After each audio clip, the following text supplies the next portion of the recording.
Hey guys, here's an old chart I made. It's some people were confused how I used it, but it's basically a cheat sheet for keyboard players. And let's say I found a book like this basic chord progression book, right? And you get stuff like this, but your notes or whatever, but you're just not sure how to, let's say, do the fingerings, right? They show you the fingerings, everything, but you're trying to figure out.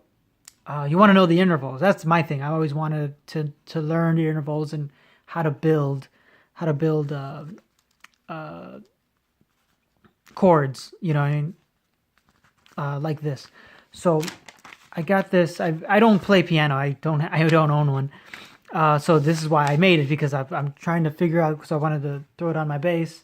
You know what I mean? So basically, this is how it works.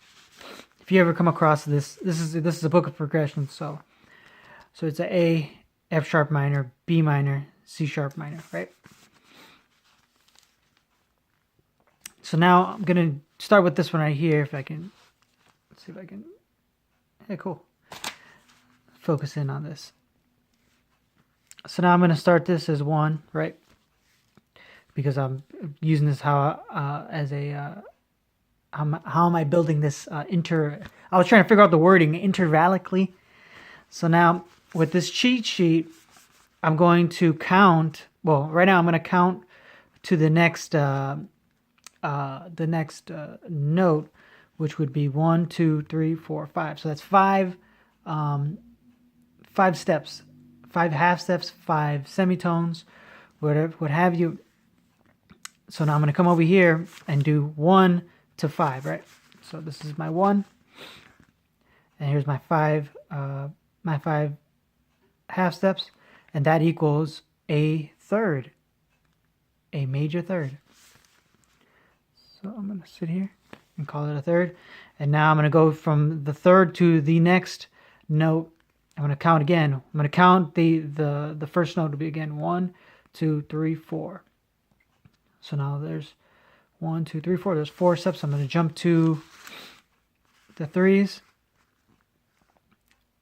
So a 3 to 4. 3 to 4. I don't know how to put it. A third to 4 half steps would equal a fifth.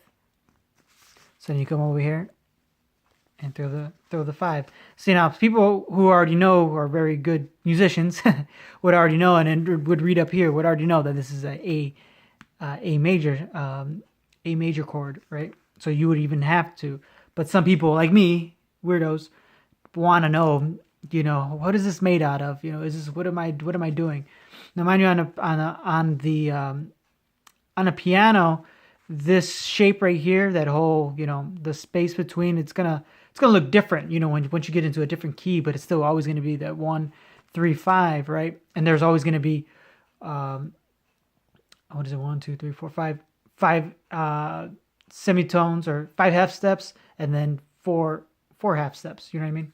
To make that up. So let's try this F sharp minor. Let's start again with the 1. All right. So now we're gonna go 1 to a 1, 2, 3, 4. We do 1 to 4 again. Or not again, but 1 to 4. 4 half steps. That is a flat third. Now we're going to go to flat third to the next. So it would be 1, 2, 3, 4, 5. Go over here. Flat third to 5 semitones. So that is a fifth. Sweet. And like I said, some people already know this.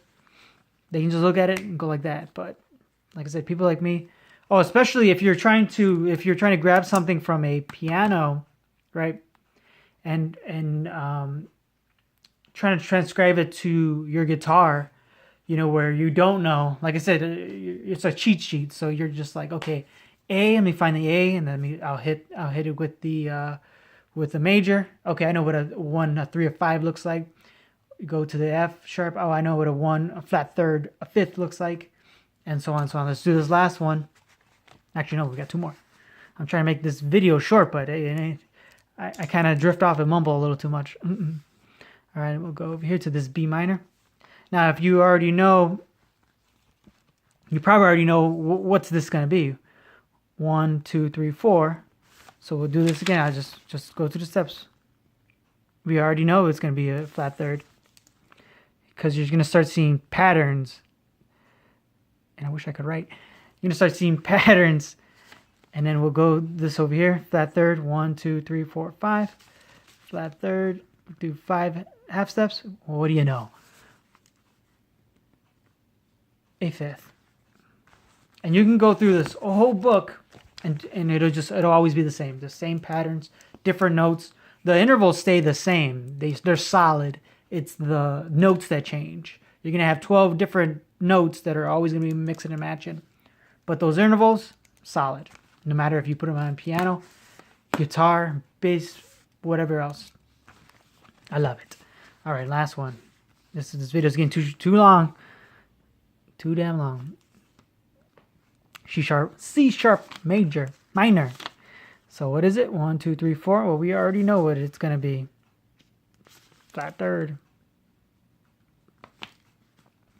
Flat third. Oops. 1, 2, 3, 4, 5. Well, we already know what it's going to look like. Fifth.